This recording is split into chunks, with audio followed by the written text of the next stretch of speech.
Quand je cours, je regarde, donc je vois plein de choses.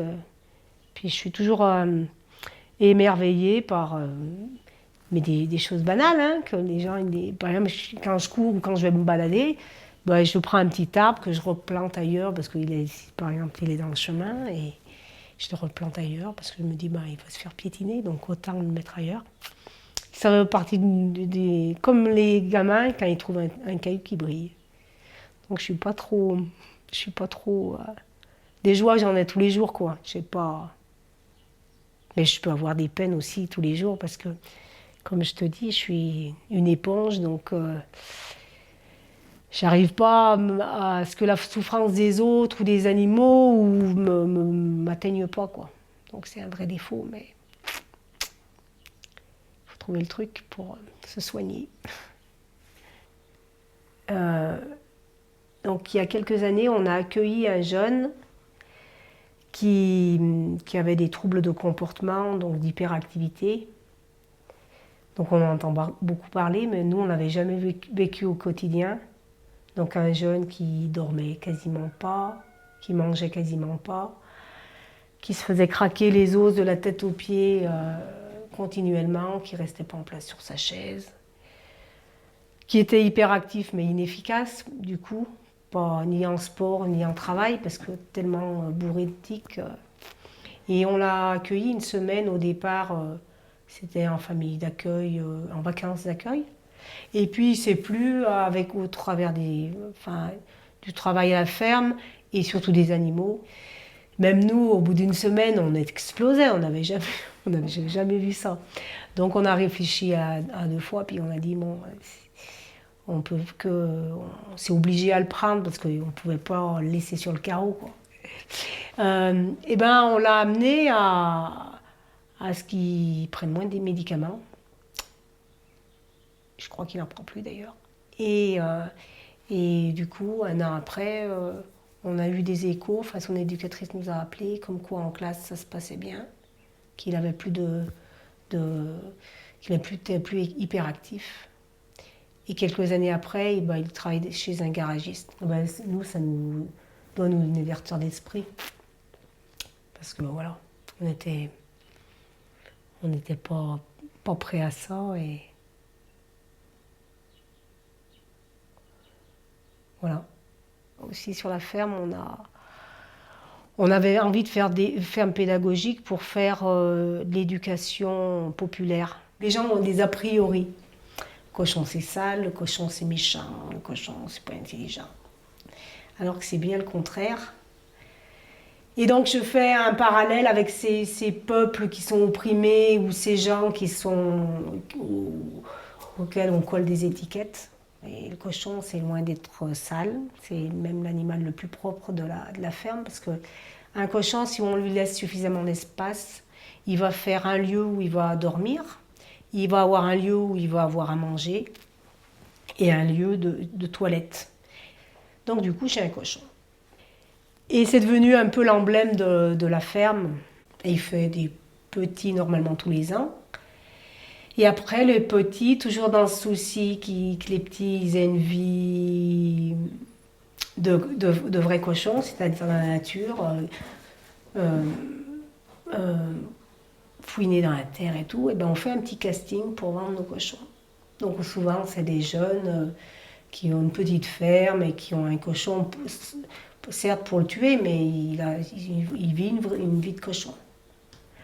Le futur de Suze, elle va finir sa vie sur la ferme, comme sa maman.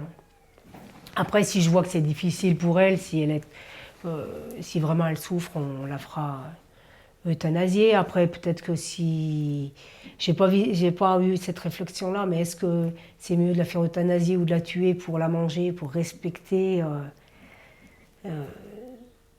enfin, ce qu'elle est, quoi, plutôt que je sais pas. Puis je m'aperçois très vite j'ai un rapport avec la mort qui est difficile quand il faut. Oui, il m'est arrivé justement de dire à des chasseurs qui déterraient un renard qui était dans notre pré, gentiment de s'en aller du pré. Alors au départ, il souhaitait pas bien parce que c'était une femme. Cela dit, avec certains chasseurs, je m'entends bien. Et si je l'avais pas fait, ben, j'aurais fait partie, entre guillemets, quand on dit pas, des fois, on est collabo aussi. Parce que j'ai l'impression qu'il se passe rien. Qu'il se passe rien, on lit, puis on tourne la feuille du monde, on passe à autre chose, et, comme à la télé, quoi. On vous dit un ribambelle d'événements et on sent...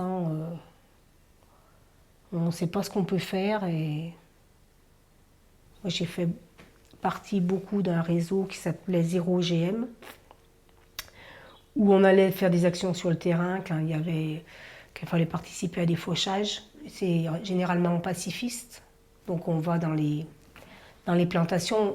En fait, on se répartit. On connaît les parcelles et on se répartit. Ben, pour Nonette, il y avait déjà des hélicoptères et des centaines de voitures de gendarmes et CRS. Très vite, on a été poursuivis par des CRS. Moi, j'étais en train de faire pipi, j'ai pas fini ma commission, qu'il a fallu courir vite. Et à un moment donné, on a fait front aux CRS et aux gendarmes. Et parmi les gens, les faucheurs, il y avait un ancien résistant de l'époque de 39-45 qui était venu avec ses médailles et qui a dit aux représentants de l'ordre qu'aujourd'hui, il faisait aussi encore de la résistance. Donc ça, j'ai trouvé ça pas chouette, quoi. Quand on dit résistant, nous, c'est pas le bon terme, hein. On résiste pas à grand-chose. Hein. Quand je peux pas, je donne l'argent, ce qui est très facile à faire, hein, quand on en a. Après, on n'est pas hyper riche, mais oui, j'ai toujours donné. Au départ, c'était au commandant Cousteau, après ça a été à Greenpeace, maintenant c'est à Sea Shepherd. Et puis il y a des assos locales, et puis ouais, c'est presque un vrai salaire ce que je donne aux assos. J'ai des souhaits, mais des rêves, c'est peut-être de travailler moins. Essayer de faire mieux, ou de faire moins, ou de faire mieux et moins, mais pas faire plus. Sauf, j'ai fait une exception parce que mon fils m'avait jamais vu en robe, même pour mon mariage, j'ai pas acheté de robe, je me demandais une robe toute simple. Et mon fils, un jour, il m'a dit non, mais maman, je vais te voir en robe. Je suis allée dans le premier magasin, un magasin un peu chicos que je connaissais parce que je connaissais la dame. J'ai vu une robe, je l'ai prise. Et quand j'ai mis la robe, la dame, elle m'a dit « Ah ben ça vous va bien !» Alors il m'a dit, genre il était tout content, il me dit « T'as vu maman, tu vois, quand tu t'habilles bien... » Voilà, il était tout content. Alors quand on s'était mariés avec Michel, sur notre petit faire-part de mariage, on avait marqué qu'on voulait pas de... Alors je sais plus comment on avait marqué, qu'on voulait pas de cadeaux en fait. Parce qu'on faisait partie des 10% des gens les plus riches de la planète. Et c'était rigolo parce que les gens, ils l'ont perçu comme si on était très riches. Parce que, en fait, les gens, ils savent pas que quand ils ont une maison, un bout de terrain, eh ben, ils font partie des gens riches. Ouais, je pense être assez bien perçu. Enfin, voilà, je pense être assez bien perçu, mais parfois on me le dit, hein, des fois on me dit que je suis une écolo intégriste. J'aurais mieux préféré intègre sans le iste, mais ça fait rien.